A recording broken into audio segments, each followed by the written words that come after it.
Quadruped hip CARs, let's go. Starting on the hands and knees, we don't want to be too extended or too flexed. We want to have a neutral spine with the arms locked out, driving out the shoulder blades and the core lightly engaged. I like to start with a little bit of flexion and extension just to warm the hip up. And then we're going to move into a full hip CAR, but we're going to start super, super small. That's to warm the hip up a little bit more and to also make sure we are isolating the hip ball and socket joint.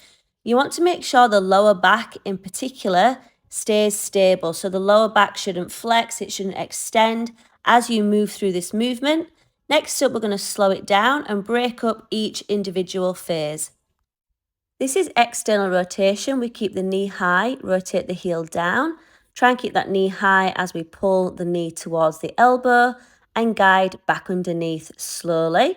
We're going to drive through into hip extension, squeeze the glute, drive the heel as high as we can. Try to keep the lower back neutral, core engaged. We change direction each time, so we're going to pull back through to flexion. Pull the knee as far underneath the body as you can without rounding the lower back. Leading with the outside of the knee, you are opening the thigh up towards the ceiling. Once you reach that stopping point, keep the knee high, rotate the heel up into internal rotation. Drive that heel high and squeeze that glute again to extend the hip. Keep the heel high as you guide that thigh in towards the midline and then control it back through into hip flexion. And then once again, we're going to reverse that movement. Back through into hip extension, squeeze the glute, drive the heel high. Leading with the outside of the knee and thigh, open the thigh away from the midline.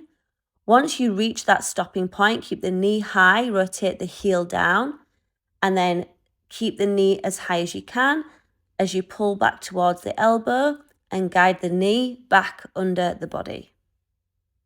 We really want to exaggerate hip extension, abduction, internal rotation, extension, squeezing into the middle, extension again, guiding that thigh outwards before externally rotating. Keep the knee high, externally rotating as much as possible, pulling the knee towards the elbow and guiding back underneath.